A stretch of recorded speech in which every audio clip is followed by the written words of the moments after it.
La decisión de Minsait Indra de no continuar participando del proceso de selección de proveedores para la provisión de bienes y servicios de tecnologías en relación con el proceso electoral primario, creo yo que refleja lo que muchos sectores venimos señalando en relación con el proceso electoral, que no existen las condiciones adecuadas para ir a un proceso electoral, sea primario o sea general.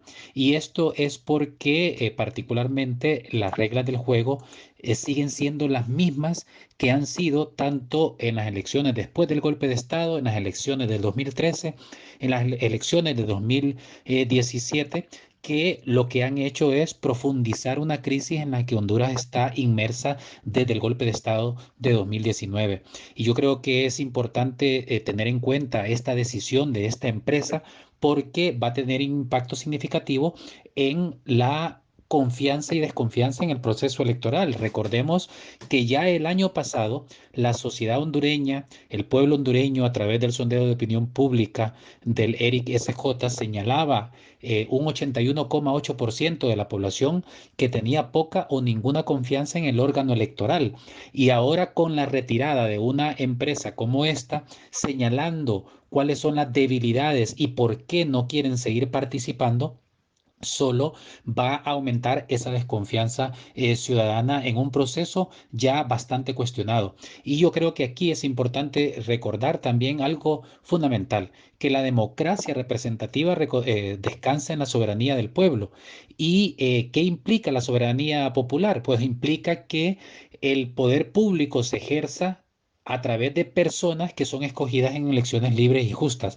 Pero para que estas elecciones libres y justas sean así, tienen que cumplirse tres aspectos. Y el primer aspecto es la autenticidad.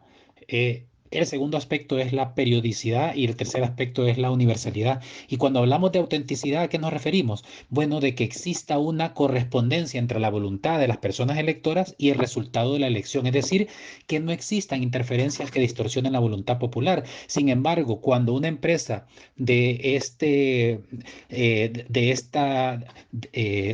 este tamaño, digamos, decide retirarse de este proceso, señalando de que no puede haber certeza en el proceso electoral primario, obviamente esto genera dudas sobre la autenticidad del proceso electoral que se avecina, porque además para que las elecciones sean auténticas es necesario que existan unas condiciones generales y unas condiciones específicas. Cuando hablamos de las condiciones generales, nos estamos refiriendo a las condiciones para la participación política, que no existan coerciones directas, que no existan ventajas indebidas para uno o varios sectores y de un ambiente de temor o inseguridad.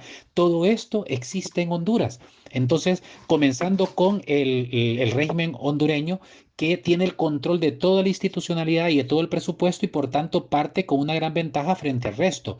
Luego tienen que haber unas condiciones específicas que están vinculadas con la organización del proceso electoral y la realización de la votación misma, es decir, condiciones concretas en las cuales los derechos electorales puedan ser eficaces, como que no existan obstáculos normativos o fácticos sobre organización de partidos políticos, de campañas, de desarrollo de campañas políticos o todo aquello relacionado con el voto.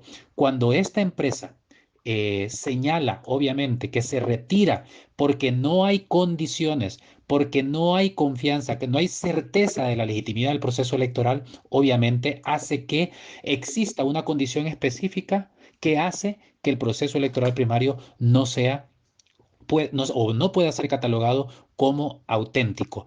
Y como decía anteriormente, además de la autenticidad, también las elecciones tienen que ser periódicas, es decir, que exista una prohibición real de la perpetuación en el poder o en el ejercicio de este sin plazo determinado. Y aquí todavía no tenemos claro qué va a pasar con Juan Orlando Hernández, porque al final las reformas electorales no fueron reformas profundas como lo demandaba la sociedad hondureña o como lo demanda.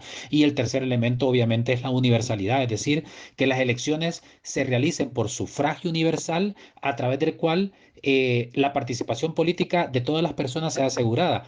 pero teniendo en cuenta que es posible o que se deben establecer ciertas limitaciones o exclusiones. ¿Por qué? Porque la democracia tiene que lograr que gobiernen los mejores, no los peores, y por tanto la democracia tiene que defenderse de sus propios enemigos. ¿Y quiénes son los enemigos de la democracia en Honduras? Las personas corruptas, las personas que están vinculadas con el narcotráfico, las personas violadoras a la Constitución, las personas golpistas, y lo peor de todo es que en Honduras, en este proceso electoral primario, van a participar todas estas personas enemigas de la democracia. Y ya, como decía anteriormente, la empresa Minsight Indra está señalando que este proceso no puede generar certeza de sus resultados y en ese sentido, sin las condiciones de autenticidad, periodicidad y universalidad, es imposible que pueda haber realmente elecciones libres, genuinas, justas en Honduras.